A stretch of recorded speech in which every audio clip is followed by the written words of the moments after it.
come bienvenue to Cocktails and Conversation week 24. And don't you just love it when a plan comes together? Well, it did, because back in August, the great Kenny McPeek told us that Swiss Skydiver would run in the Preakness Stakes. And boy, oh boy, she and the Kentucky Derby winner served us up a treat. And he'll be joining us a little bit later on. Britney Eurton, Mark Tubridy alongside me, Nick Luck. We're all across the world, London, New York, and Los Angeles. And we're still smiling no matter what the world throws at us. Hey, guys. How's it going, Nick? All good this end? You have a lot to cover, but just in terms of the Preakness, goosebumps that race gave me. I will say that stretch battle between the Philly and the Kentucky Derby winner was one for the ages. That is something that will go down in the history books as one of the best races that we've seen in some time. So and it is worth watching again, because she was all heart. And if you just, I don't think we have the ability to pause it as she's crossing the wire. She sticks her nose out. She was never letting him go by. Wow.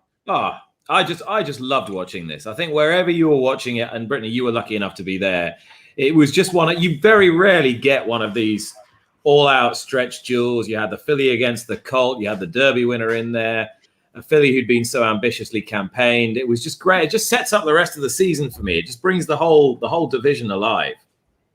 No, it really does. And Mark, she became just the sixth female to win that race in 145 years. So it was pretty remarkable. Wow. That is absolutely, man. What a performance. I mean, we were talking about it last week. There was so much coming up in the way of sports, but I mean, this is a testament to the power of racing, because when you see that, your heart is just in your chest watching it. So absolutely incredible. No, it really was, because you knew what was on the line. And we knew, as Nick said, that back in August, this was a race that they were pointing towards. And it was just so thrilling to see that plan come to fruition in the way that it did. And also, on top of that, because of this strange schedule that we have, Nick, it was a win and you're in for the Breeders' Cup Classic. So Kenny knows what we're going to talk about tonight. Distaff Classic. We'll get to that. But I think we just need to embrace what we witnessed from her. She is pure heart. She's a total throwback. Go ahead. We'll spare Kenny's blushes when he comes on, but we don't need to now. I think, the fact that he had such enterprise, that he went for it from a long way out, I think people will cleave to that now, and she'll get a big following. Mm-hmm. People like people who get in there and get stuck in, have a go, and campaign their horses fearlessly, and that's exactly what he's done. Well, those are the horses that we need. Speaking of one that has a massive fan following, especially where you are, is Enable. It wasn't her day in the Arc, but just give us your impression of her third attempt at it, or I should say it was her fourth attempt at it, and what could be next for her. Well, this is the interesting thing, because I think it was generally agreed that Frankie Dettori was quite uncharacteristically almost defensive on her when the pace was very slow in the race. And normally speaking, he's just such a great tactician, and he's such a great improviser when he needs to, that he would have got on with it and tried to make all the other jockeys dance to his tune. But I think he was very mindful of maybe getting to the bottom of her too soon in last year's race on very bad ground, and B, just the fact that the surface was really not ideal and she wasn't really moving the way he wanted to. And you rather sense that he half looked after her when he knew that things weren't really happening. And with that in mind, I think trainer and jockey and owner think, reading between the lines, that they might give it one more go. I was rather hoping it might be the Breeders' Cup, but looking at what's coming out of Newmarket today, it seems as though if they're going to give her one farewell, it'll be what essentially amounts to a lap of honour in the Kipco Fillies and Mares Grade 1 on Champions Day at Ascot, which, no disrespect to the race, but is easily the easiest option she could take if she was going to have one more run. And that's exactly what it would be. The idea is that it's a lap of honor, but I don't know. In some ways, I think it's the lowest risk strategy, but the highest risk strategy, because whilst it's the easiest race to win by far, if she goes and loses it, then her career really does end on a low note. And I don't see a right lot of upside to it, especially like if the idea was, well, we give the crowd a last look at her. I get it. Mm-hmm. But given that there's going to be no crowd there, I suppose you could say, well, we'll give the TV viewers one last look at it. I don't know. I don't know. We'll wait to see what comes out. I don't think even with a poor run, you could really taint what she's done. I think she's already captured the hearts of a nation, perhaps a world of racing fans. So if we get to see her again, we are lucky. Mark, I know we have a midnight Bizou cocktail. She is since retired. Perhaps we should make an Enable cocktail. And I think Swiss Skydiver might deserve one as well. But what's on tap for today? We've got some exciting cocktails today. So we're going to be making a slightly vodka-infused version of the classic New Orleans Hurricane. So we're going to talk about New Orleans in general because the cocktail history and just the rich tradition there is so incredible. So that's going to be our first cocktail tonight. Then we're going to make a drink that my wife actually came up with, believe it or not. So I'm going to tell you about her brief stint bartending and her lasting legacy through this cocktail, which I absolutely love, called Smoke Signals. So a lot of fun stuff today. You know what? She's a little camera shy. So it's not that I'm trying to hide her. She's just very, very hesitant to come out. So we're going to have to maybe a whole bunch of comments, people asking for her to make an appearance, and then I'll just have the proof. And I'll say, Jasmine, you have to. That's what the people want. I give people what they want. Speaking of comments, I hope we can get a lot in today and make sure we get some questions in both for Kenny McPeek and Robby Albarado, who'll be coming in a little bit later, because that will be fun. And I know that, Nick, you and I, we get caught up in the conversation. So we'll try and get those comments in today. Yeah, and the questions are obvious. Send us in. Where do you think Swiss Skydiver should go? What would you do if she was yours? Would you run her in the distaff against the females, or would you take the boys on again in the Classic? Would you prefer the 10 furlongs, or do you cut back? Was that an actual question for me or for the viewers? It was for everybody. It was for both. It was for both our viewers watching this evening. No, for all our regulars, and they're all in. They're all in. Jennifer Pinkerton Cook's in. Jeff Hall's in. Wayne Harrison's in. Leslie Nauf is in. So bring it on, guys. We'll have distaff, says Andrew BB80. There you are, straight away. Ready. Why don't we speak directly to her trainer and bring in Kenny McPeek, who's coming off of a massive weekend. Kenny, thank you for joining us again. We could not let a show go by without chatting with you about your incredible filly and what she did this weekend. Yeah, thanks for having me again. No cocktails for me tonight because we had plenty Saturday. It lingers. It lingers. Yeah. My wife started pulling out the shots of tequila. And, we're celebrating when Sherry pulls out the tequila. She says, okay. And we didn't miss it. We didn't make our plane the next morning. Let's just put it that way. For good reason. That's a sign of a very, very good night. Are you still on cloud nine? Has it sunk in at all? Well, there's still a lot of work to do. I've got a lot of other horses to worry about. So, but yeah, I see a lot of friends. I've been down to Keeneland the last couple of days, and I see people that I've worked with for years or around, no, it's still sinking in. Just so proud of the race she ran and the job Robby did and everything coming together. And we did kind of have a vision, or I did a vision that we could do this at some point. And the fact that we pulled it off is still pretty amazing. So when you spoke with us earlier in the year in August, and you half had this in mind, what was it about her then that was already making you think, 3 steps ahead and beyond the Kentucky Oaks to the Preakness? Well, Peter and I spend a lot of time analyzing. I don't think we didn't do any of this haphazardly, but we spend a lot of time analyzing the sheet numbers, whether it's the Ragozin numbers or Thorograph or the DRF or Equibase. I mean, we'll look at them all.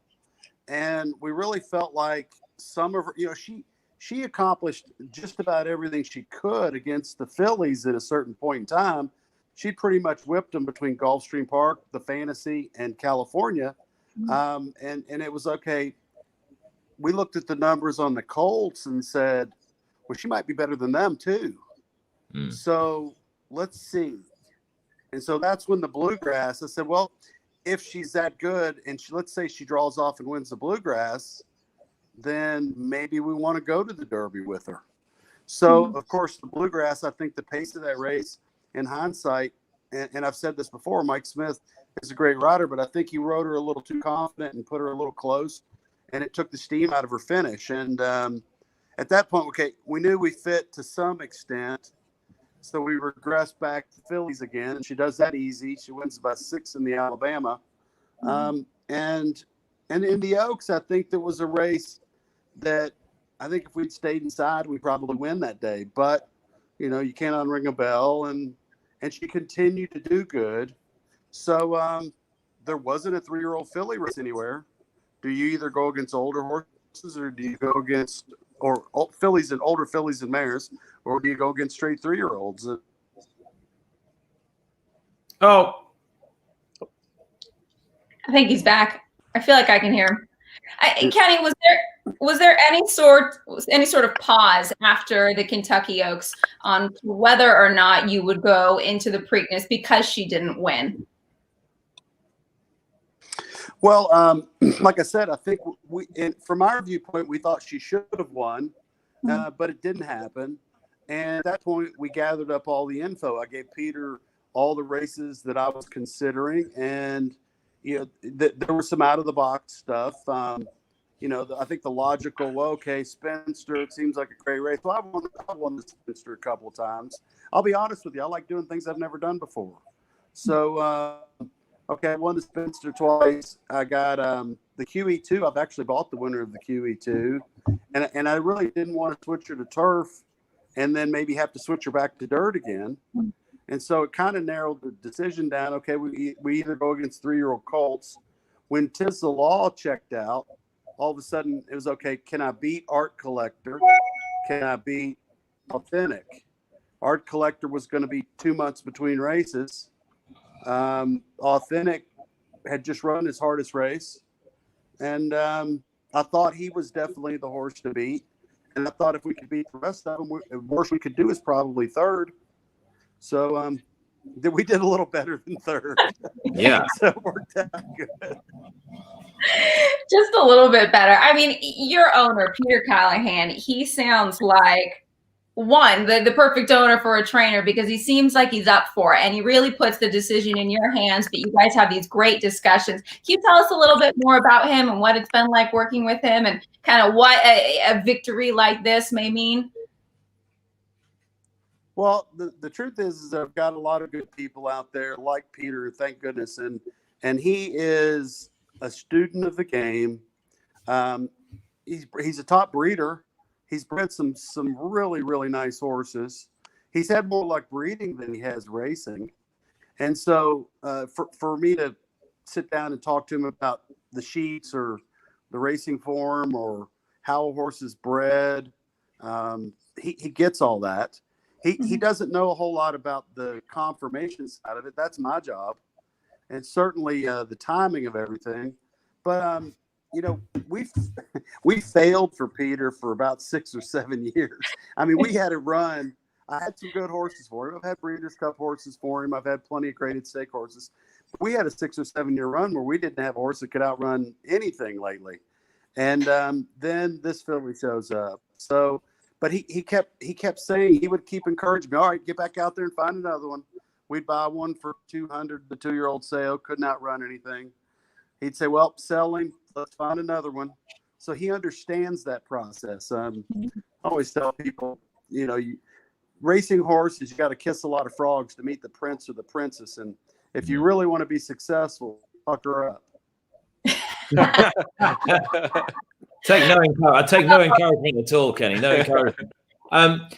We're trying to work out whether a 3-year-old filly has ever run in the Breeders' Cup Classic. Jennifer Pinkerton Cook has asked the question. None of us can think of one right off the top of our heads. We'll probably be schooled in a minute. I've asked the question on Twitter. Still nobody's answered it. Can you think of one, Kenny? A 3-year-old filly? Go on. What is it? A 3-year-old filly ran against AP Indy. When AP Indy won, the 3-year-old filly was third. So it has been attempted, and I can't even tell you her name. I think it started with a J, but she ran well. And Jalifa. Jalifa. Once again, I want to sit down and study who's the probables, how do we look on paper, how do we fit, how's that race going to unfold. We'll do the same thing on the distaff. we won't make any rash decisions. We were methodical on the Preakness decision, and we'll do the same thing. And it's a high level problem. I hope I have these problems every year. So. Well, it's not impossible that you'll have the same problem again next year, judging by the depth of two-year-old talent you've got in your barn. I mean, you did tell us that there were some good ones, and you did mention Crazy Beautiful as well. I'm not sure we got Simply Ravishing dropped in there, but she can drop herself in now because that victory in the Alcibiades was sparkling. I mean, I knew you liked her. Did you like her that much? You know, we worked them together over at Churchill going into the race, and it was a mismatch in the morning too. And I almost sent one of them to the Frizette in New York. I think if we had done that, we probably would have been able to win both races. But I wanted to knock out another Alcibiades, and I wasn't. We kind of thought that Crazy Beautiful needed the 2 turns, but so once again, a high-level problem. I wish more trainers had these opportunities. It's something I work hard trying to find them at the auction, at the sales. But Crazy Beautiful is good filly, but Simply Ravishing is completely another level. I mean, you talk about finding these horses at the sale. Swiss Skydiver purchased for $35,000 and now a Preakness winner. I love this story behind how Simply Ravishing even came to be. I read it on Twitter. Meg Levy received a call on her birthday that a mare needed a home. She bought the mare 4 Wishes for $500, bred her to Laubon on a share they had, and got Simply Ravishing, now a Grade 1 winner. Isn't that what the game is all about, though? You know, the opportunity that it is possible. Definitely. It's a great story for sure. More Than Ready mare that somebody didn't want. I mean, it's a great broodmare sire. That's one of the reasons why I bought Simply Ravishing. But and Meg, I bought Take Charge Lady off Meg. I also bought a Queen's Plate winner, Wild Desert, off Meg. She's an extremely astute horsewoman.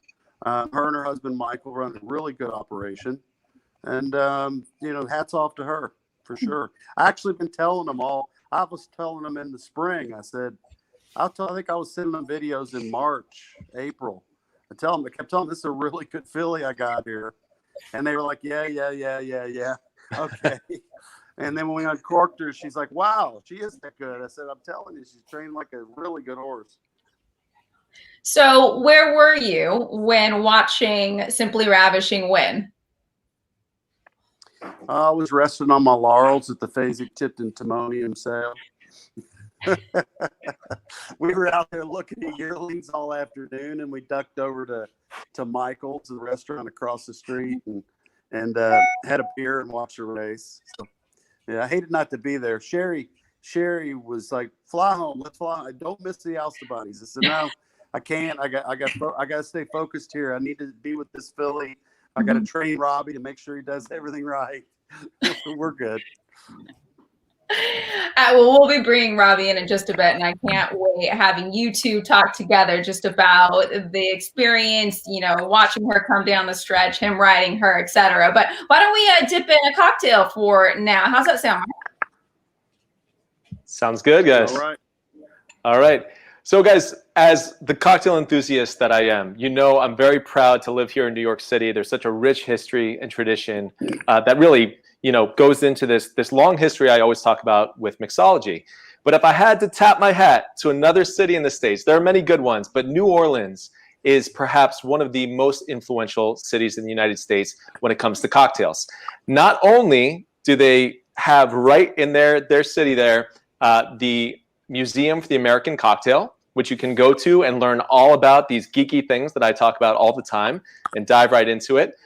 They also host an annual award show called the Spirited Awards that is hosted by the Tales of the Cocktail Foundation. And it basically celebrates people like myself in the industry that are very passionate about, cocktails and mixology all around the world. They do best international bartender, best international bar team, best cocktail menu.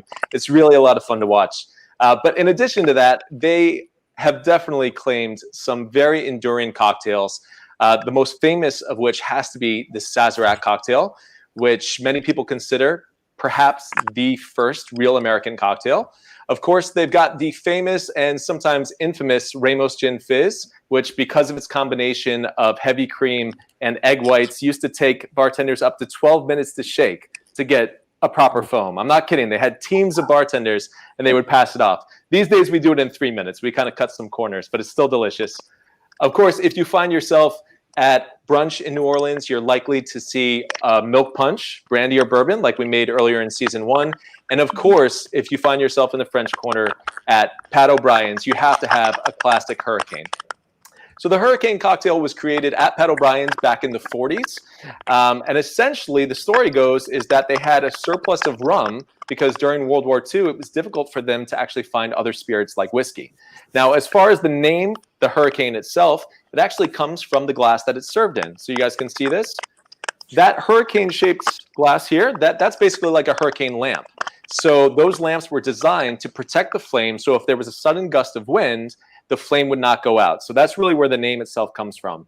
Now, of course, it's 2020. Of course, we have a super active hurricane season going on right now, and Louisiana has already seen their fair share of them. So we're hoping that Hurricane Delta veers off and doesn't cause them any damage this weekend. But if there's one thing I know about the people of Louisiana is they're strong, they're resilient, and with a cocktail in their hands, they can weather any storm. So on that note, we are going to dive right in to our Hurricane. Now, we are going to add some vodka, so we're going to toss things up a little bit. We're going to keep the same classic flavor profile. We're just going to mix some vodka into it. So guys, we're going to try something very, very new today. I'm going to see if I can up the ante on Cocktails and Conversation Season 2, and we're going to do a little split screen. So every week, you guys, you see me trying to show you finished cocktails. This is like, it's almost like proper television. Everyone's forgotten what that is during lockdown. The bar is now so low. Oh my God. By the time we hit season 3, you know, we're going to have our own theme song. Well, we already have a theme song, but we're getting there step by step. So guys, is that like a kind of POV camera there, Mark, or? Yeah, you know, I mention it all the time, but my sons are so great with technology, and they actually do a lot of live streaming. They do it with video games. But recently, I've started doing these cocktail classes, and I asked my older son, I said, how do I kind of up my game with this stuff? So he spent a good 2 or 3 hours with me kind of pointing out little things that I could do to improve. So hopefully, step by step, it'll get better and better. But at least this way, I won't spill my drink trying to show you guys what it looks like at the end. And we get to see your legs.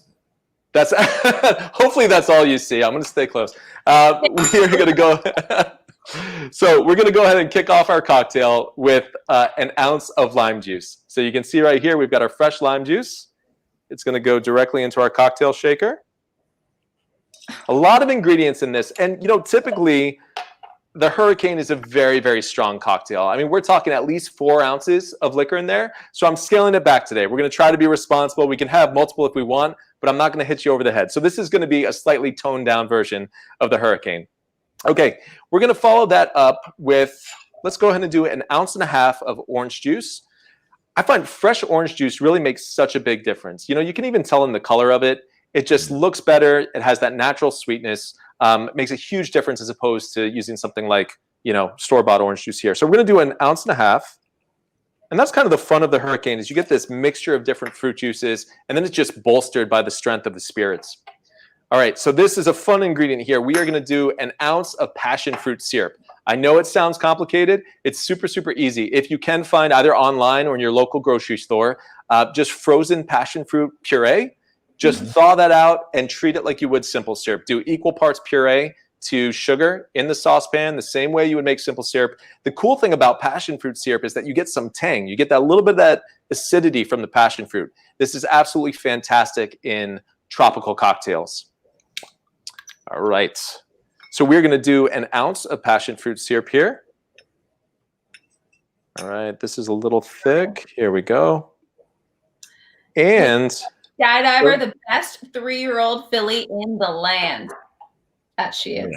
Yes. All right, guys. And, I think it was the last episode of season 1. I showed you how to make some grenadine. So real authentic grenadine, which is nothing like that fluorescent red stuff that you buy at the supermarket. But instead, we've got our, I'm going to show you on this camera here, our homemade grenadine that we were doing for that last episode of season 1. So we're going to repurpose it here, do it 1/2 ounce of that, and that's going to give a great pomegranate flavor and a little bit of color. I know the Hurricane is sort of known for its kind of bright red color. Here it's going to be a little subdued, but we're going to have a lot of flavor.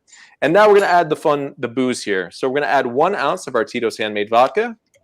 Kenny's got us all beat with the background here. Next thing you know, it's over to Swiss Skydiver, and then our show will be made. That's it. Yeah. You're just going to wander right on over. All right, guys. And finally, I know this is a lot of ingredients. We're going to add 1 ounce of some great aged rum or dark rum. And this is going to be a good shaken cocktail. So we're going to add some ice and shake this up. And then, of course, it's going to find its way into that signature Hurricane glass. Now, it's funny because when I wrote the recipe for this, I said either put it in a Hurricane glass or a plastic cup. And I know that seemed kind of funny, and it was funny for me to write it. But the truth is, in New Orleans, that's probably a real secondary vessel that you may have. You can't necessarily walk around the streets with a glass, but you certainly can walk around with a cocktail. So the plastic cup is kind of a good go-to. You know, these days, New York is starting to feel more and more like New Orleans as we try to adapt to all of these new rules with social distancing and outdoor dining. All right, guys, let's go ahead and shake this up.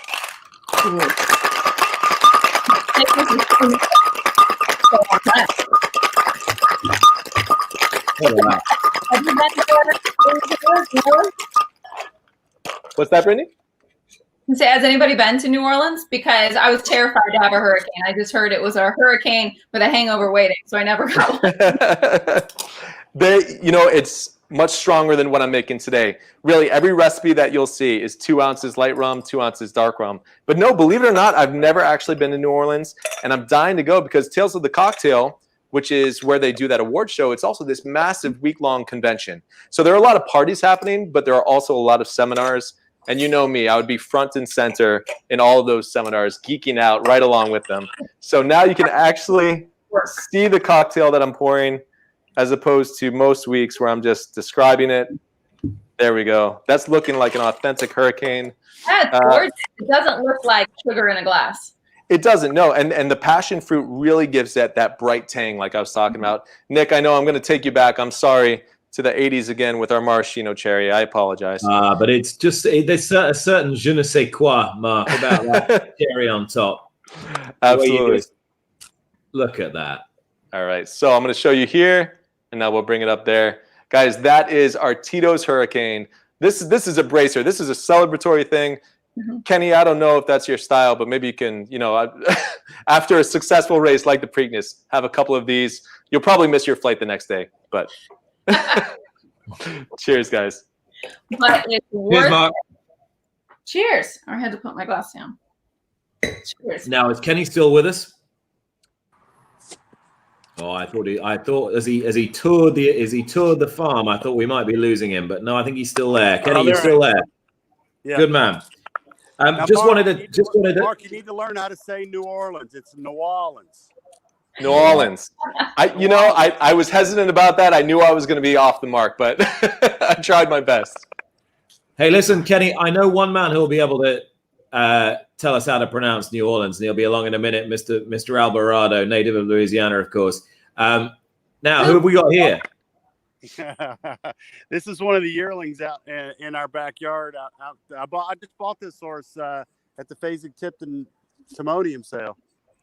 He's actually he's out of an Unbridled Songmare by Jumpstart. Okay. Do you have him sold yet? I don't. You want a piece? Well, I had a feeling you'd be showing us an unsold one. Could we get cocktails in conversation, or is it too long?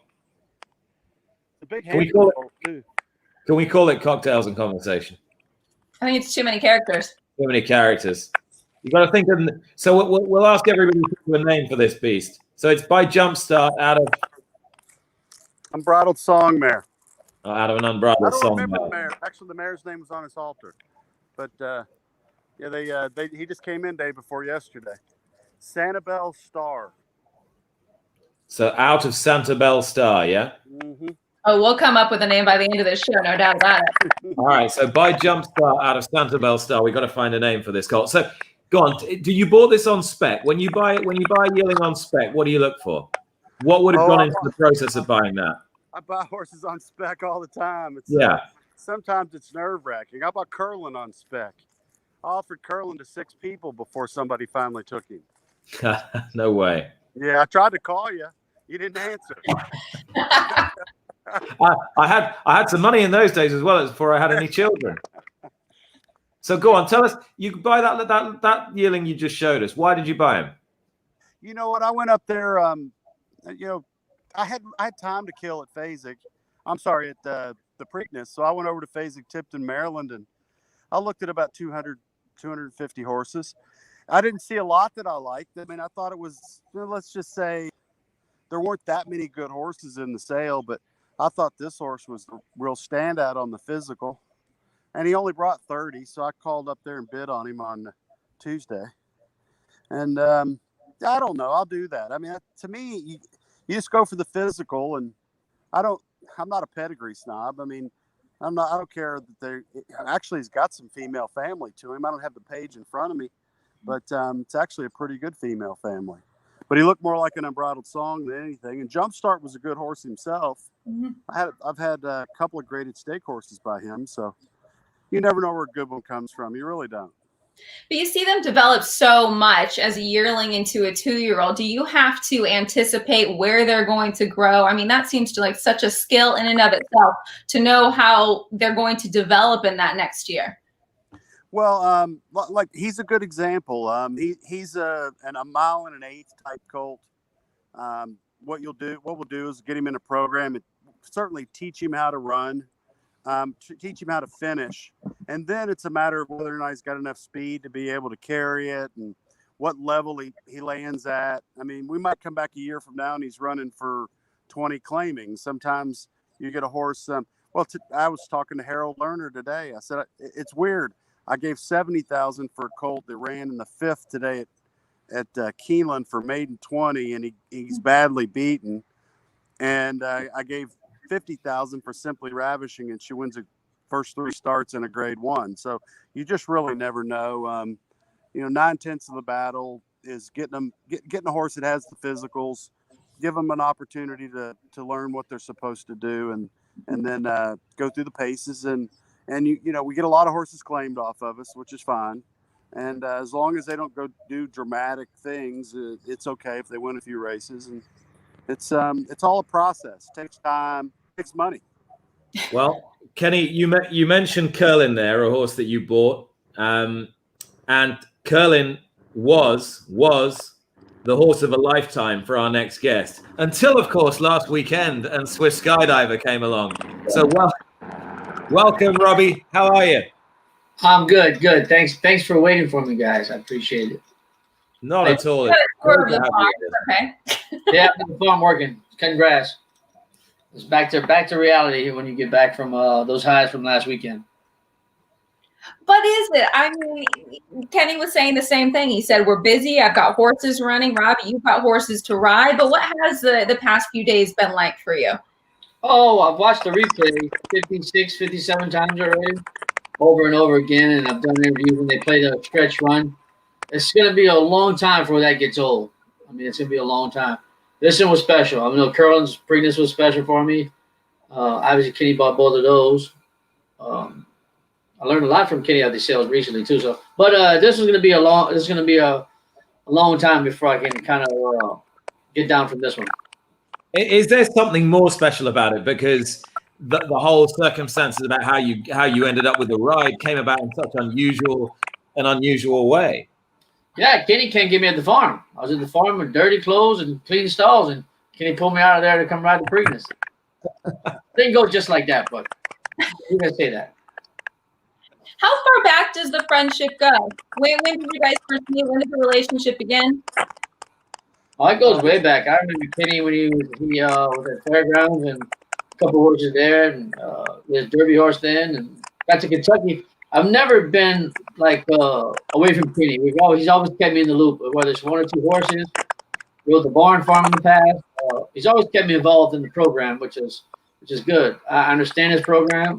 I obviously respect his program, and we have a click. We especially last week, we was on the same page with everything. way she trained, the way we was going to ride her, the way we was going to do everything about it. It just clicked. It clicked with me and Kenny, you know. And I ride his horses with a lot of confidence because he plays him well. He runs horses to win. And it's a lot of fun. He won a grade 1 for me years back on Dream Empress for Kelly Colliver and her partners. And we got a really nice painting of Robbie. And that painting ended up over our master bed. So that was kind of weird that, you know, every time we go to bed, there's Robbie. Yeah. Well, you can't be moving that anytime soon. Yeah, well, hey, Robbie, you're not over the master bed anymore, you know. So no. Well, I still may be. We're gonna add another one to it. We're gonna share. We might put this one inside the master bed here. Yeah. But I won a mini race for Kenny. I won a $1 million race in Delta Downs for Kenny. Bird's the word. So we've got a lot of success together in the past, and Kenny respects my opinion on horses and young horses, and obviously I respect his opinion. He knows which ones are fast and which ones aren't. No. I offered him last fall, about this time. You tell him, Robbie. I said, Robbie, come with me. Yeah. He said. Kenny did say. He said it's our time. He said it's our time. Me and you, we've been through a lot. He says, come to Florida, help me out with the babies here, and come one day a week at one day we get the farm, we get on the babies, evaluate them, and see where we're at, and we can ride them all. And how I regret that. Yeah, how I regret that, man. But you know, it's in the rearview mirrors now. It's hindsight. So moving forward, Kenny has a 3-4 barns full of nice babies. So I'm looking forward to hopefully getting one of those at least.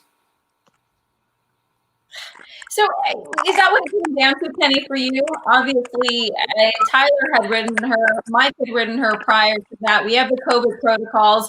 Tyler didn't come to ride her because he was at Keeneland. Did it come down to the trust and the history factor to call upon Robbie? Yeah, no doubt. I told Peter Callahan that we really had 24 hours plus or minus to find somebody. And it wasn't actually, it's a very uncomfortable position to be in. And I told Peter, I said, you know, my options are narrow, but Robbie's a guy I trust. And he said, well, he's not been riding, you know, the level. And I said, it doesn't matter. He's been working hard. He can get it done. He's been there. You'd rather have somebody with the experience than somebody that's going to go up there and be nervous about it. And it was a been there, done that moment. I mean, Robbie not about it. He was the only rider in the race that had already won the Preakness. Yes.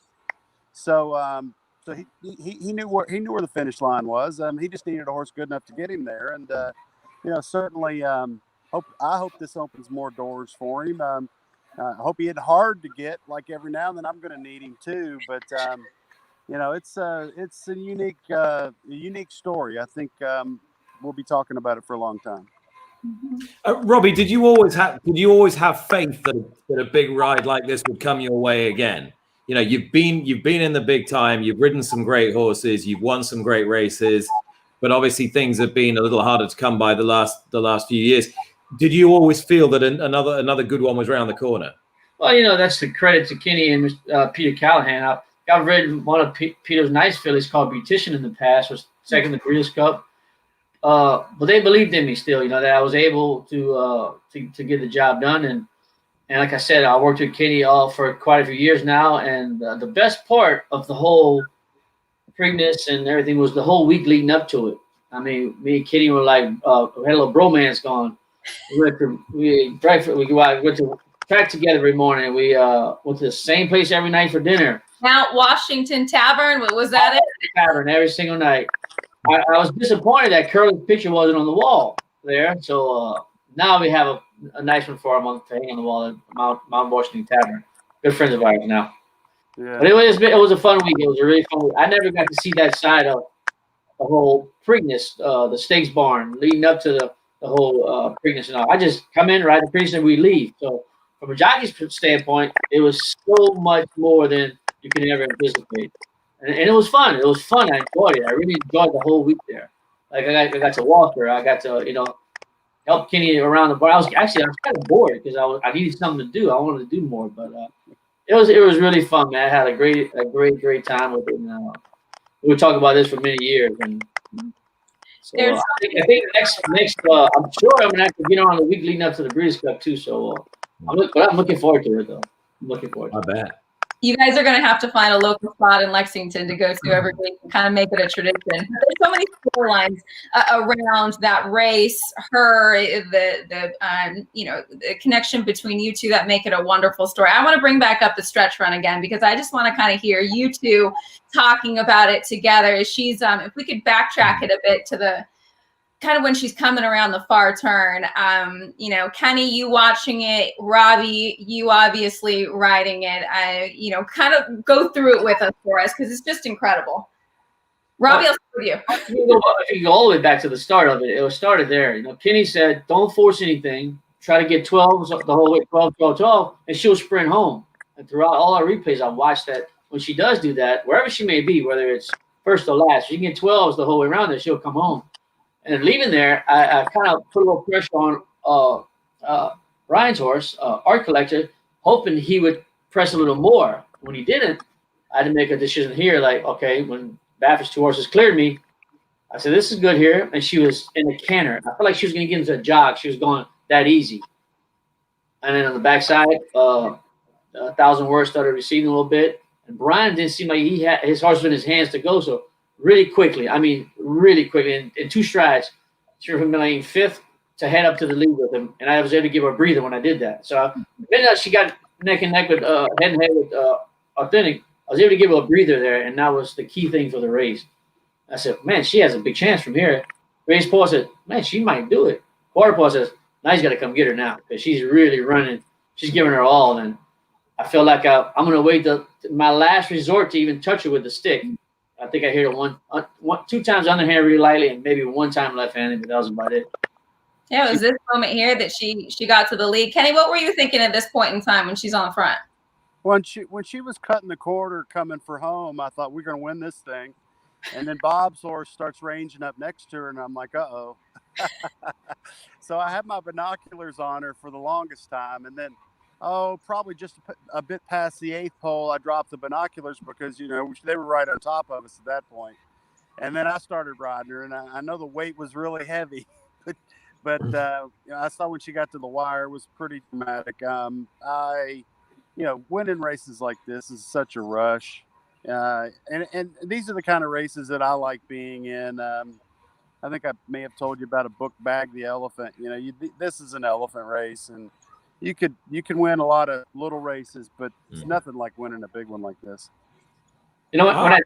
When I did make that move on the backside, I constantly and confidently made that because she knew where she was the whole week. I mean, she figured it out. She knew she was at the Preakness, and she knew her surroundings, and she was very comfortable and within herself doing that. And so when me and Johnny come on stretch, we've done many times before. Me and Johnny, Curlin, and it was kind of I got my. We're even now because he beat me on a filly, filly a few years ago, and I was on a little hardball curling. Similar ways. So I kind of got him back here. I was on a filly this time. What did you, this was the question that came in, what did you say to Johnny after the race? You had a nice little moment. I can't say exactly what he said. All in fun. It was all in fun, but Johnny's just as happy as I was. I've been a big fan of Johnny. We started the same year together, and we've been in many battles before, but it's a mutual respect. Johnny's obviously one of the greatest to sit in the saddle. So, like I said, it's a mutual respect for me and Johnny, and I really enjoy riding with him day in and day out. This makes it all fun. Fun. It's a rivalry we've been having. Not a rivalry, but kind of like we've been to the wire plenty times before. It's been such a joy to relive. I mean, I could probably watch that over and over again. Kenny, what do you think that a victory like this does for the sport as a whole? Maybe females running against males, or even the opportunity for a $35,000 purchase to win an American Classic? Well, I don't know if it helps my budget at the sale or hurts it, but it's, I do think we need to do more of it. I mean, Nick knows that I've run horses over in Europe. I may have been doing it before Wesley. I know I was. Racing horses is so much fun, and we need to open it up to the masses and let more people connect to it. Honestly, like even doing this call, I've gotten a lot of them. I had one client, Scott Leeds. How many more interviews are you going to do? I said, well, it's nice that you're calling, because when you're not calling, I worry. And so we do need to open it up to more people and let them understand the insides of everything that happens. Sometimes even the bad, people need to understand. And being able to explain the idiosyncrasies of the game is a big deal. So fans and people understand it better. Yeah. Here. Well said. And thanks for all your time. Just showed up. Kenny's even exposed the game so much racing that even he made me, not ask me, he made me get a Twitter account last week. So. How much is it blown up?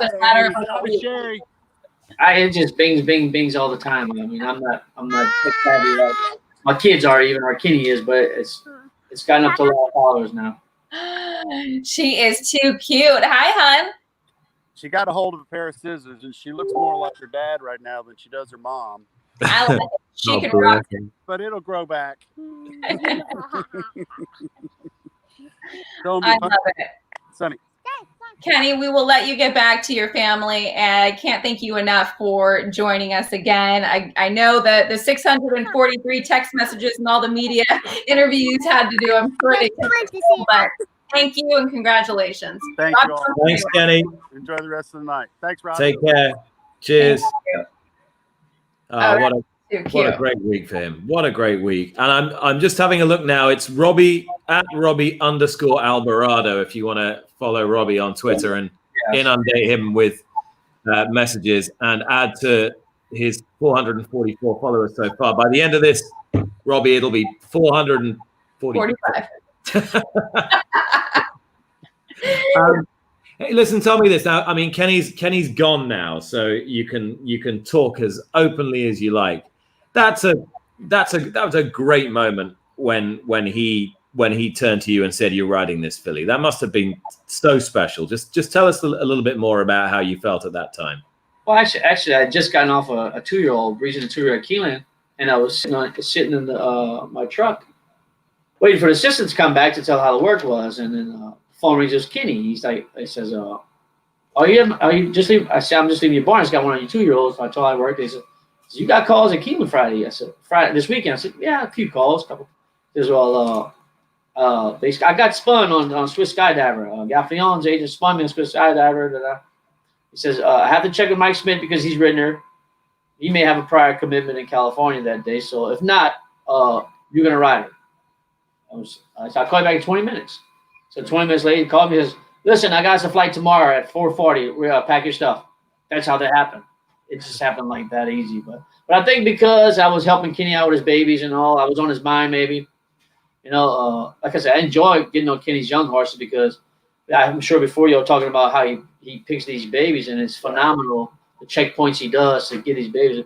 I believe in the future he's going to have a Derby horse or an Oaks horse every single year at this pace, the way he does, buys his babies. So I just want to be involved at some point and this right place at the right time. But again, if you fall back to Curlin, Johnny Velasquez was asked first to ride him in the race at Arkansas, second start Arkansas in the stake, Southwest. And Gary Gomez was asked to ride him. And they both had prior commitments, and he just broke his maiden first time out.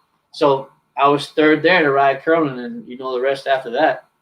Oh yeah. Can we have a little bit of Curlin nostalgia now? Because still that name evokes some wonderful memories. And there was something about that horse's presence and his physique and the fact that he was running in a wonderful group of 3-year-olds in 2007 as well. Just tell me why that horse, what made that horse what he was.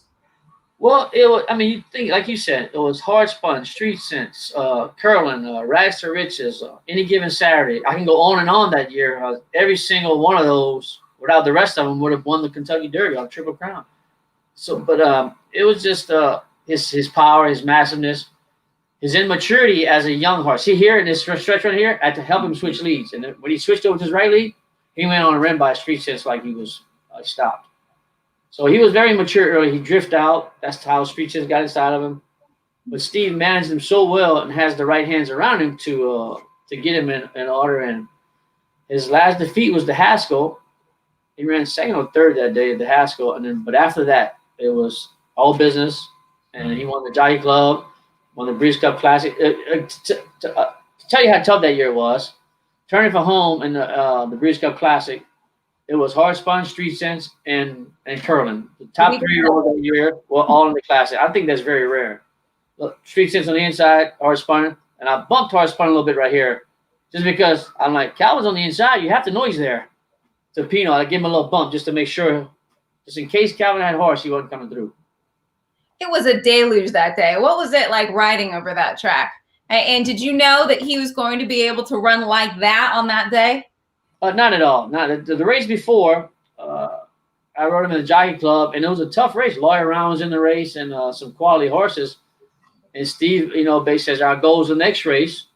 Do what you think you need to do we know what we need to do for the next one. Our goal is the Classic. And so that is still more confidence me than anything. So I sat. I'm sitting behind Lawyer Round, like I'm going to run by him whenever I could. In hindsight, I took him out, and he beat Lawyer Round that day in a really nice race. Going to the Classic, I was even more confident in him. And he skipped over like no other horse. I pulled him up. I was covering mud. He was covering mud. His mane was in his face, and he did like he was nothing for him. Like, wow, that was amazing. That was impressive. And then he took some time off and went to Dubai early, and I rode him the Jaguar Trophy race, and literally it was a gallop, just a nice canter. I remember Steve in the paddock says, he said, "This race isn't for curling, Robbie. This race is for you to know where you're at this track." So it was pretty cool. He took you around the world. I mean, it's been pretty remarkable to see not only what he did on the track, and I don't think it's any surprise that his sons and daughters have, made a name for themselves. What do you think it was about him that he's translated to his offspring? I don't know. I guess he's sort of even Mr. Jackson used to say he's like Swiss guy, like a throwback horse. Like they're durable, they're solid, they're strong, they're bred to run all day long. He's like sort of a throwback horse where they used to run 13, 14 times a year. He could have done it. He could have done it easily, I believe. And he was just, the way he was bred to go. He's just rawly bred to go the classic distance, and he was so popular. He got confident as he went along. Like they cheer for him before the race, and he knew it. He'd get tighter on me. He'd blow up. He knew that. And it's funny because in a post parade, all the jockeys would be looking at him. All the jockeys, everybody stares at him. Just to get close to him was just want to get close to him. I got a text message from Barbara Banky from Stone Street, and she said, "Congratulations." And I says, "Wouldn't it be amazing if Swiss Skydiver and curling had a full? I'd be chestnut with a blazed face, that's for sure." Yeah. And I'd have to ride him, I told her too. You would. And might be half decent as well. It was funny the other day actually when I was watching that amazing race on Saturday night and seeing you beating the orange and purple of Mr. Hughes, and it took me back to you winning the mile for him on Court Vision. And I remember being right up in the boxes in Churchill Downs, standing next to the Wertheimers, because I was told to go up there because Goldacova was definitely going to win her 4th Breeders' Cup mile. So there was no problem. You just go up there, you wait with the microphone, they'll turn around, and these famously taciturn owners are going to be wreathed in smiles, and they're going to give you this fantastic interview. Of course, it was the most horrific journey in the elevator down with them as they sort of looked at the floor, and I kind of didn't know what to do. Anyway, we digress. You, of course, were the hero of the hour or the villain of the piece, whichever way you look at it, on this horse called Court Vision, and everyone's scrambling for their paper going, what is it? Who is that? Who is it? Who is this guy? And, of course, he's ended up the sire of a really good horse as well. Yeah. So I won my first. Yes, right. Yeah. Yes. Peter Eurton, my man.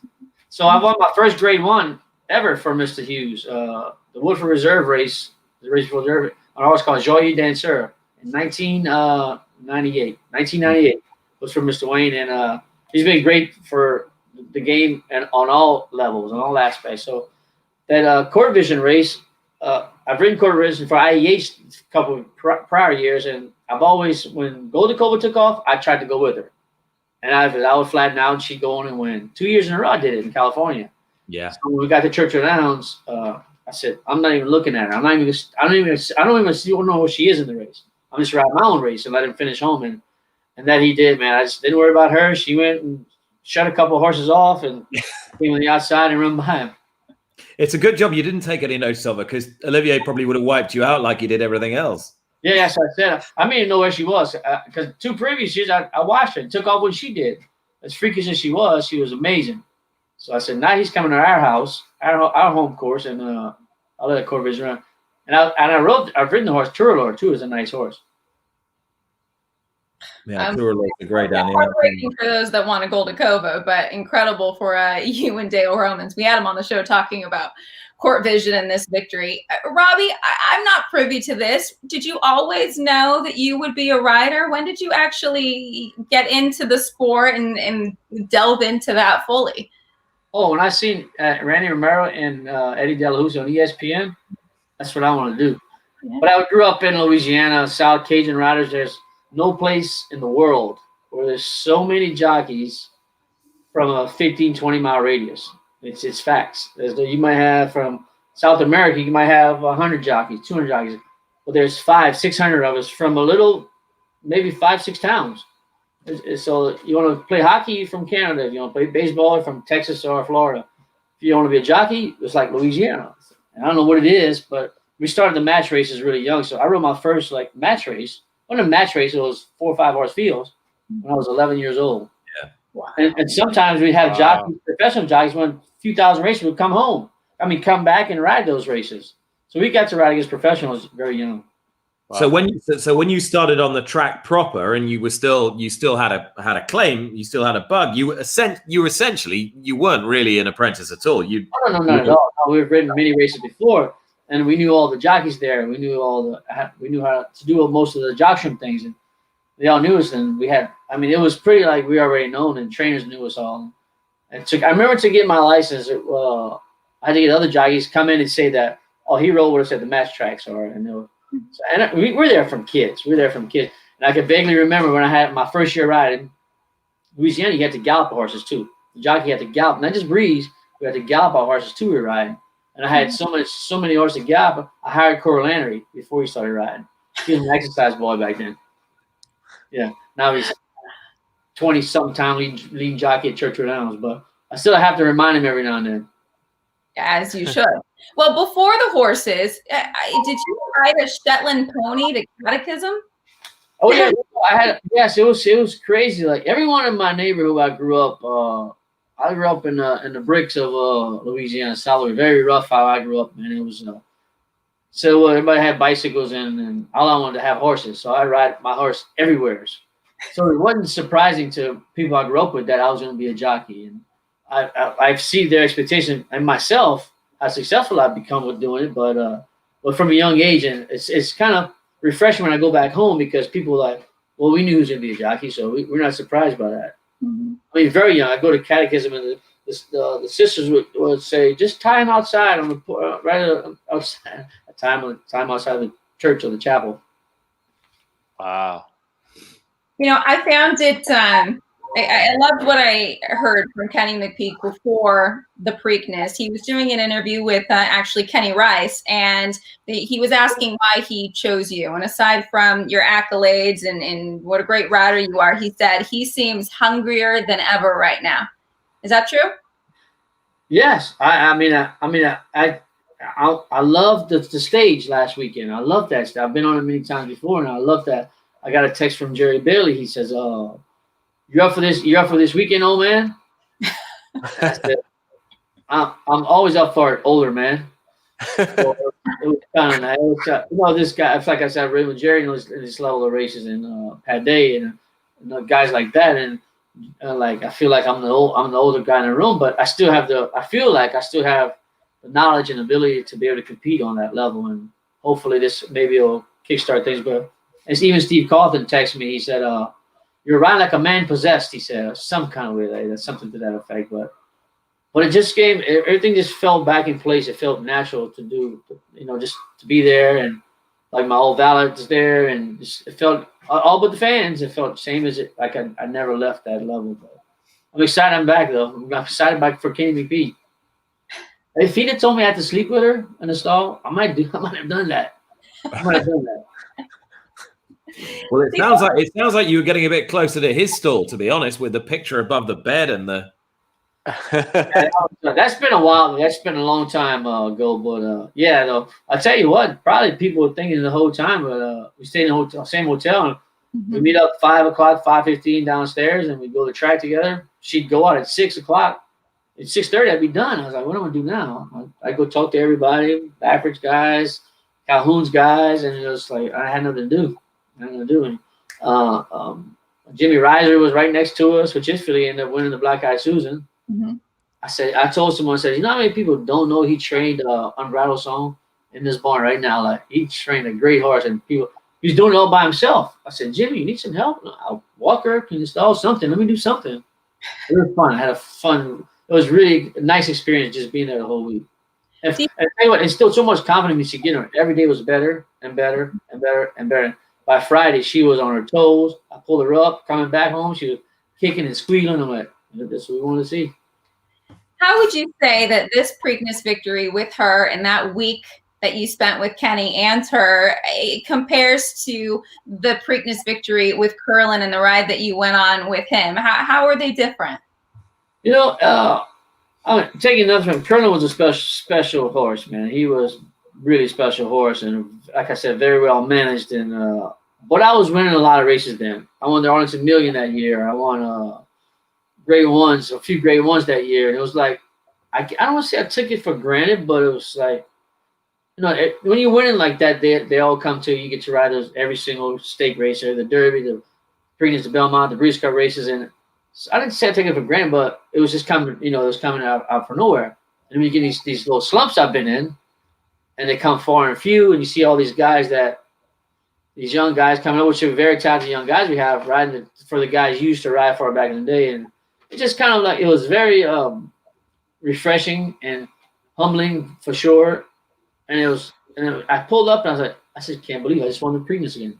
It was like unbelievable. Like I couldn't really put any emotions on it until the post-race interview when Acacia asked me about Kenny, put me on the horse, and it was hard to talk about because, you know, he believed in me. All you need is one person to believe in you, with a good horse or in life in general, believe in you and put you right back where you need to be.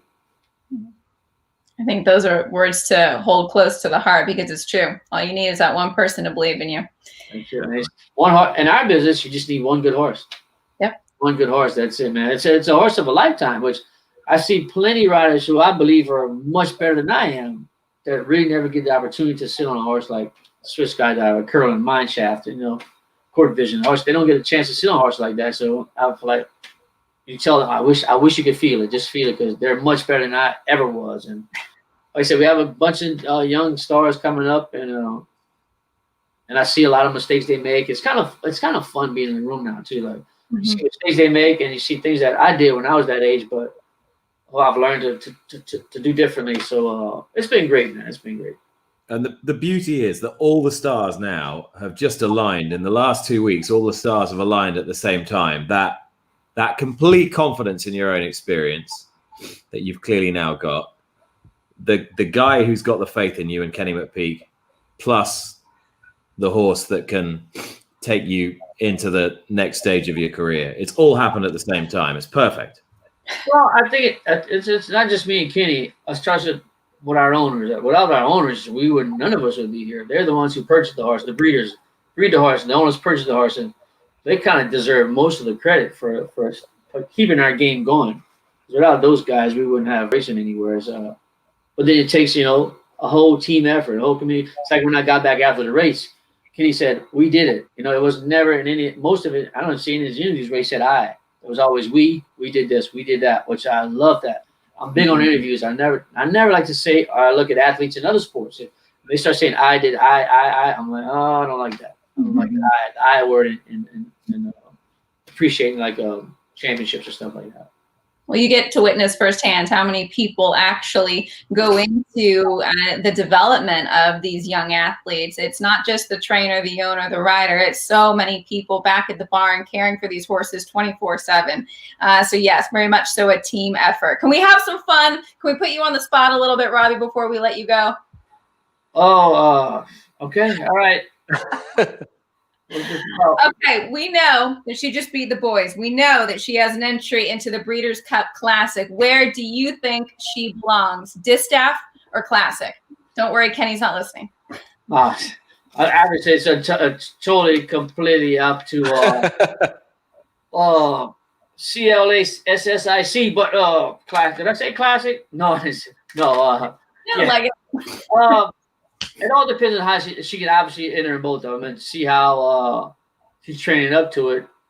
But I can tell you, if she's training up to the Breeders' Cup like she was Friday morning of Preakness, I wouldn't be afraid of any race to go in, obviously, because she was just at that day she was perfectly in the hand. And probably Baffert breaking 3 or 4 at her, not this time in the Classic. So I don't know. I'm sure he's going to send. Which Brody, Baffert's son, he says, why don't you ride Authentic next time? We'll take him on that right now. I love it. I think we got what we wanted to hear, and those fans watching right now got what they wanted as well. Robby, I can't thank you enough. Cheers to the big victory and moving forward into the Breeders' Cup, wherever she might land. What an awesome weekend, awesome story. It's been fun to cover and fun to chat with you. For sure. Thank you. Your dad, Peter's watching, with much respect. Tell him I said hey. Thank you. Will do. Yeah. Congratulations, Robby. Thank you. Cheers. Wait, Cheers. we never asked what's the drink of choice before you go. Finished my hurricane. Black-Eyed Susan. Black-Eyed Susan? Nice. Oh, yes. Robby, I should probably apologize to you as well for my poor pronunciation of New Orleans, but Kenny put me on the spot.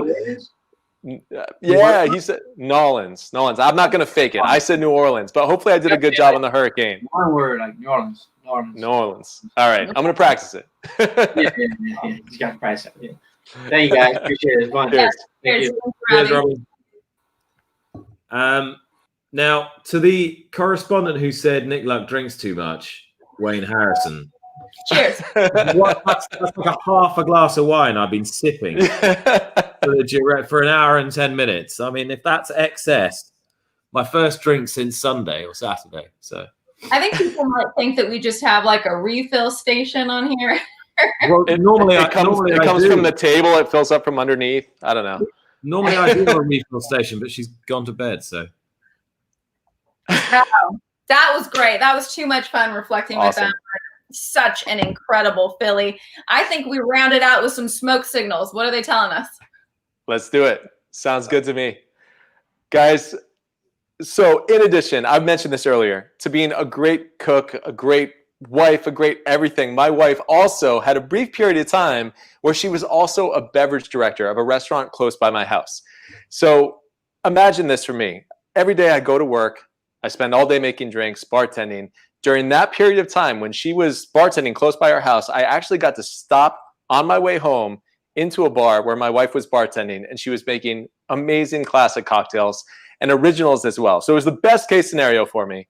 She makes delicious drinks, but the one that we're going to make tonight is one of her originals, and she said that she came up with it with me in mind because she knows I love my Manhattans, but she took it up to another level. So this drink is called the Smoke Signals. Originally, it actually had mezcal, not bourbon, but we're going to sub in bourbon tonight. It does have smoky scotch, sweet vermouth, some aromatic bitters that are really forward on the spices.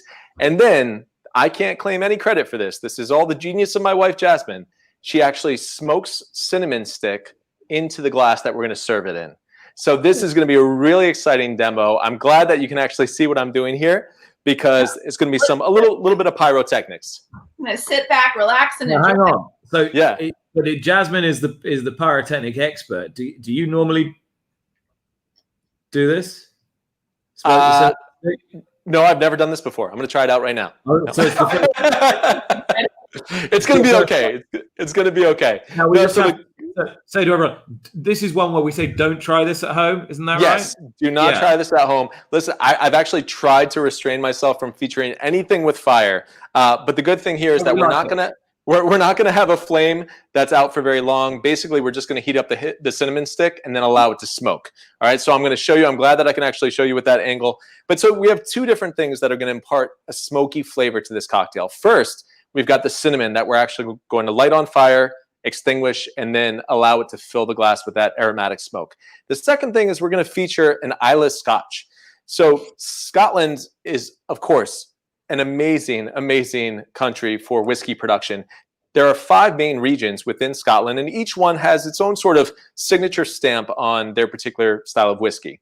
Now, Islay, it's spelled Islay, but pronounced Islay, is a particular region that's well known for their smoky, peaty scotches. So what is peat? Peat is essentially part of the ground. And Nick, I'm sure you, hopefully I don't describe this wrong, because I know you're a lot closer than I am. But peat essentially is part of the earth. It's part of the bogs and the mire. And it's this earth-like vegetation that has been compacted over thousands and thousands of years. So when they harvest the peat and allow it to dry, it actually becomes an amazing source of fuel. So in the old days, what they would do when they were making whiskey is, as a method of actually drying the barley, the malted barley, they would light this peat on fire, and then that smoke would come up, and then the barley would dry, and then they would proceed with the fermentation and the distillation. But in so doing, you get that flavor from the smoke. So that's going to be our second use of smoke in this cocktail. It's a really bold drink. It's delicious, and it's great for the fall. So we're going to go ahead and start. The first thing that we want to do, I'm going to switch this angle again. You can't say it's not educational, this show. We try. If you're one of those geology students that hasn't been able to go back to campus because of COVID, all you need to do is to tune in to this every Thursday night, and you're away. Look at here we go. Right. Cinnamon. So I'll also hold it up here, so hopefully you can see a little bit higher, and this way. All right. So we do want to hold this up for at least a good 15 seconds or so. We want it to slightly catch on fire so that once we put the glass over it, it'll extinguish, and then that smoke will come. All right, I think we're doing okay here. We're going to take our snifter glass and put it directly over that. Did everybody see that? Now I see why you've got the split screen. Yeah, you definitely need to see that part of it. So, right, so what we've done here is we basically, and again, there's no extended flame here. It was just from our trusty lighter, and then the flame goes out. But what we've done is we've lit the cinnamon stick on fire. As soon as we put the glass over it, it extinguishes because there's no more oxygen, right? So that's how the fire is fueled. But what's happening here, I'm going to see if I can hold this up to you, is you can already start to see it filling up with smoke. It looks a little foggy. So that's the first thing that we want to do. We're going to leave that off to the side, and now we're going to build our cocktail. I love this cocktail. I'm really excited for it.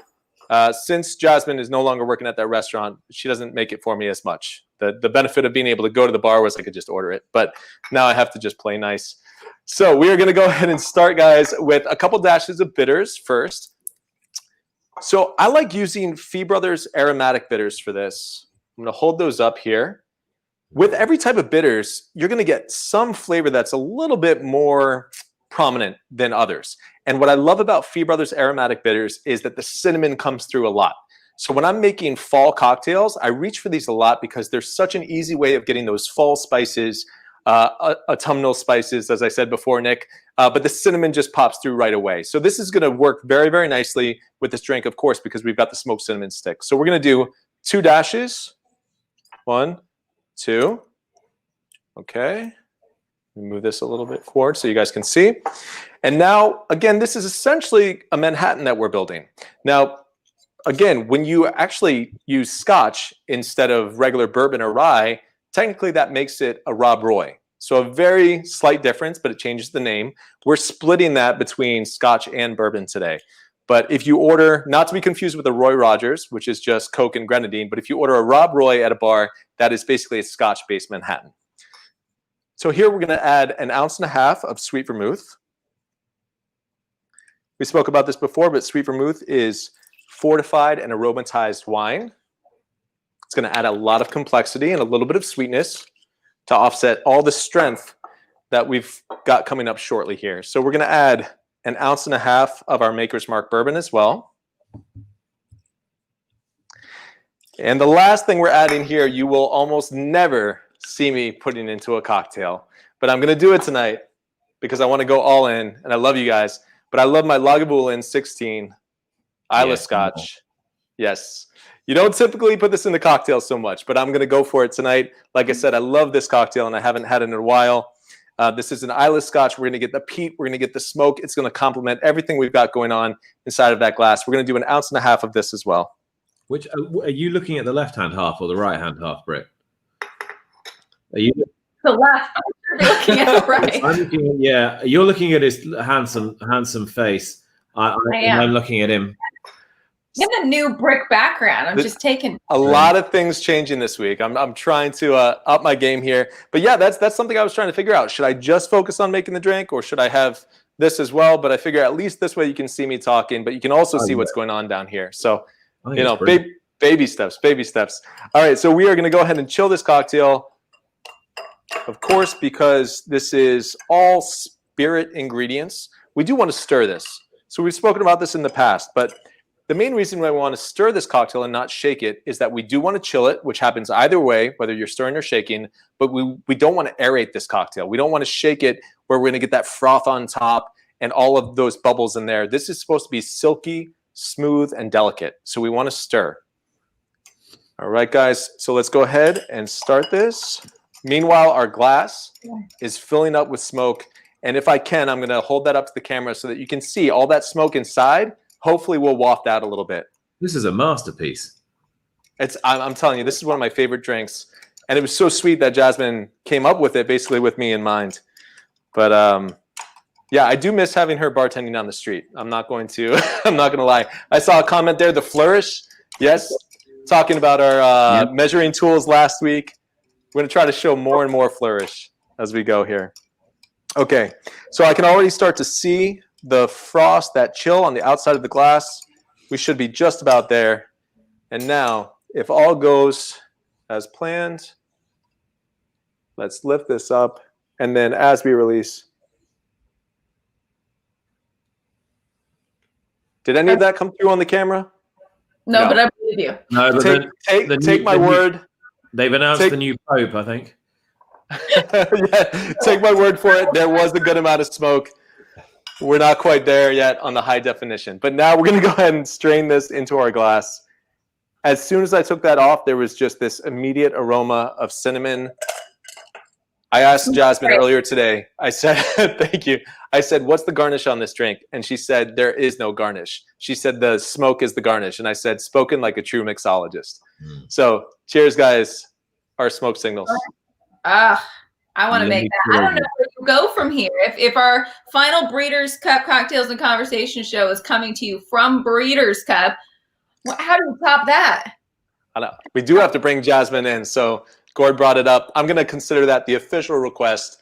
I'm going to tell her she's going to have to make an appearance. But yes, this drink is absolutely fantastic. And I can say that because it's not mine. It's my wife's. She did a beautiful job. Well done, Jasmine. Yep. 24 in the books, Nick. There's still a bunch of win and you're in races from Belmont. And then we are getting ready. We are just, and let me get this right, thanks to our producer, 29 days, 17 hours away from the Breeders' Cup. It's final year. I mean, up fast. If my feet touch down on Kentucky soil, I'll have to pinch myself to actually believe it. I'll pinch you. That sounded dirty. No. we almost got through the episode.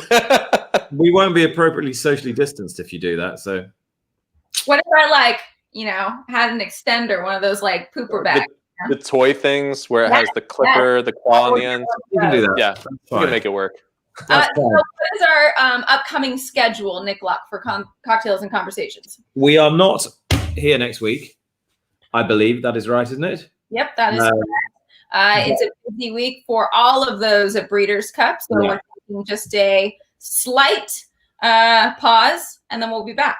And then we're rolling. And then we've got all sorts of fun and games planned for not only the week after that, but the week after that. And then we'll be all the way through Breeders' Cup week doing something. So, yeah. So that's any ideas for guests, just at Breeders' Cup to the guys there on the social team, and they will pass on the suggestions to us, and we will try and reach out to the people. If we haven't had somebody who you particularly want to see, if there's somebody with Breeders' Cup specific interests this year that you are desperate for us to talk to, and that we haven't already, please do tell us. If there's a horse you want to focus on, let us know. It's your show as much as it is ours. and you've been with us right the way since March. Was it March, our first show? I think April 2nd, maybe. Second.